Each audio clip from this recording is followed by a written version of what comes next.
Hello guys, welcome to today's video. My name's Ashley and today we're going to be speaking a bit about the DAS pass at Disney World and Disneyland. We recently had this 4-hour trip to Disney World for my mother and it worked out absolutely amazing. All of the staff and cast members at Disney World were so fantastic. So if you want to know more about what the DAS pass is, how to get it and if it's right for you, then stick around and we'll get right into it. So if you're unfamiliar with the term DAS, this stands for Disability Access Services, and this allows guests who are unable to wait in conventional queues due to a disability to get a return time for that attraction.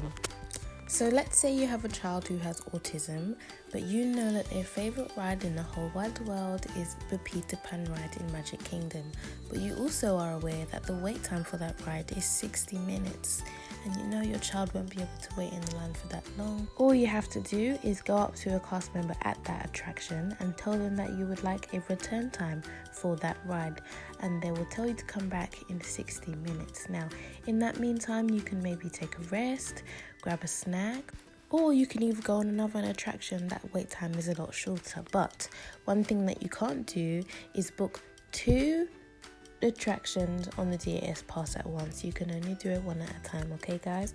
But the DAS pass does work together with your Fast Pass and your Fast Pass Plus, so you will be able to use them both.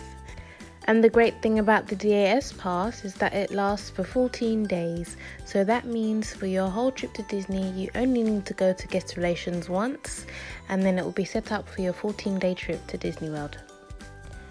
Your DAS pass will be issued at guest relations. This is located at the main entrance of the park.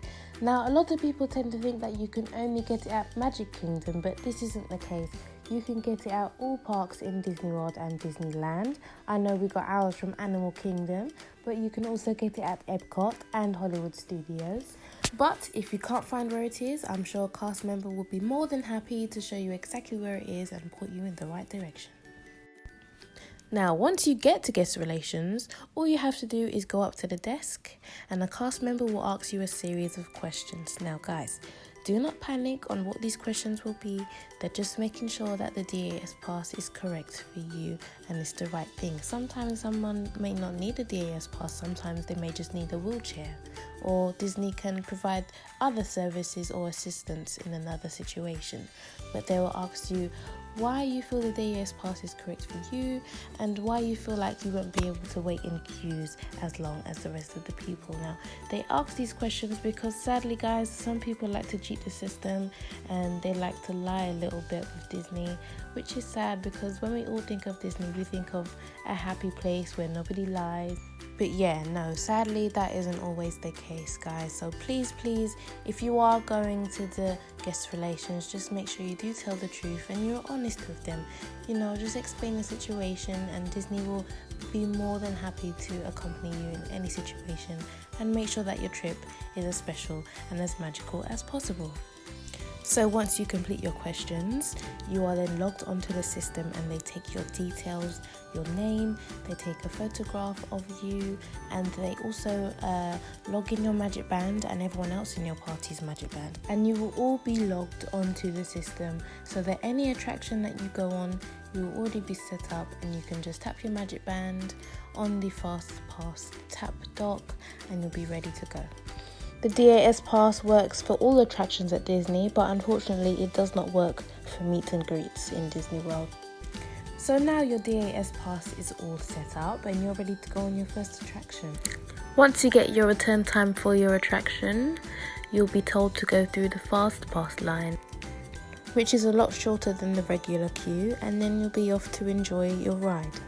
Also, what a lot of people don't know is that you don't have to go to your return time at that exact time. You can actually go after any time after that.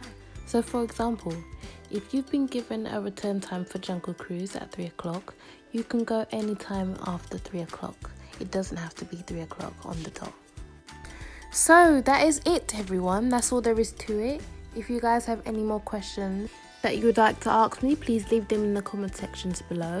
And if this video helped you at all, please give it a like and a share. Also, I just wanted to say a huge thank you to Disney World from my family for being so accommodating. I know my mother was very nervous about not enjoying her Disney trip entirely because she wouldn't be able to join in on the fun and excitement, or she may miss out on attractions and stuff like that because she wouldn't be able to wait in queues. But by having a system like this, it really helped her, and I know it's helping lots and lots of families out there who truly deserve it also. So a big huge thank you to all the staff and to all the guest members. Thank you so much.